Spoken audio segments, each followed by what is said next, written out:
A metal airplane propeller rotates at 200 rotation पर minute. तो देखो अगर मैं कहूँ कि नंबर ऑफ़ रोटेशन कितना है तो आपका आंसर होना चाहिए 200 टर्न। लेकिन कितने में हो रहा है, टाइम गिवन है कितना, 60 सेकंड दे रहा है, या आप इसी को लिख सकते हैं 1 मिनट, जो कि यहाँ पर लिखा हुआ है। What potential difference exist between the hub and the tip. अब आपको प्रोपेलर अगर आपको एयरप्लेन का मालूम है तब तो आप समझ पाएंगे कि हब क्या है और टिप क्या है, किसके बीच में पूछ रहा है। नहीं भी मालूम है तो मैं आपको दिखा दे दूँगा भी कि किस तरीके से हब और टिप के बीच में ये पूछ रहा है। Of the propeller when the airplane is flying horizontally. Airplane कैसे फ्लाइंग कर रहा है, ये हॉरिजेंटली फ्लाइंग कर रहा है, ऐसे कुछ, ठीक है, आगे फॉरवर्ड की डायरेक्शन में। यहाँ प्रोपेलर लगा हुआ होता है, उसमें फैन लगे हुए होते हैं ऐसे प्रोपेलर में, ठीक है।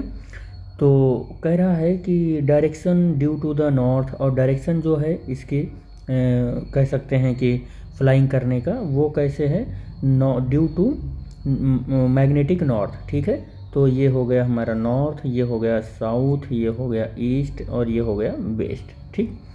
तो flying horizontal in the direction due to magnetic north. Magnetic north से ऐसे मैग्नेटिक नॉर्थ की ओर ऐसे ऐसे फ्लाई कर रहा है, ठीक है। तो कह रहा है कि the propeller is 3 metre total length. Propeller की जो लेंथ है वो 3 मीटर है, तो L equal to 3 metre. Take horizontal component of earth, तो अर्थ की जो हॉरिजेंटल कंपोनेंट है उसको 10⁻⁻5 टेस्ला ले लेते हैं। ये एरोप्लेन के प्रोपेल का जो फ़ैन है वो है, ये उस फैन का ये जो है वो हब है जिसका सेंटर ये है, और ये उसका फ़ैन है। ये लीडिंग एज और ये ट्रेलिंग एज होता है। ये आपको जब एरोस्पेस की आप फिज़िक्स पढ़ेंगे तो वहाँ पर आपको पढ़ाया जाएगा, लेकिन यहाँ पर हमें जिससे काम है केवल हम वही देखेंगे। ये उस फैन का क्या है, टिप है। तो देखो किसके किसके बीच में पूछ रहा है, टिप के बीच में पूछ रहा है और हब के बीच में पूछ रहा है। यानी कि ये जो इसकी लेंथ गिवन है L is equal to 3 metre, यहीं पर पूछ रहा है कि इनके और इसके बीच में कितना EMF इंड्यूस्ड होगा। तो EMF E is equal to 1/2 omega BL² होता है। तो E की जो वैल्यू है वो यहाँ से कैलकुलेट हो जाएगा। अच्छा, ओमेगा की वैल्यू भी हमको कैलकुलेट करना है, ये भी याद रखना। तो यहाँ पर देखो एक चीज़ मैं अगर ऐसे भी अगर रखते हो तो कोई दिक्कत नहीं वाली बात नहीं है, आ जाएगा। लेकिन देखो ओमेगा इज इक्वल टू होता है 2πf, और f की जो वैल्यू है वो यहाँ पर गिवन है आपको, f की वैल्यू ये गिवन है। तो f की वैल्यू यहाँ पर गिवन है, और यहाँ से देखो 2π, f की वैल्यू कितनी गिवन है, 200, कितना है 200 2000 है, और पर 60 से डिवाइड करेंगे तो ये कितना किस में बदल जाएगा, ये बदल जाएगा रेडियन पर सेकंड में बदल जाएगा, ठीक है। तो ये ओमेगा की वैल्यू मिल गई।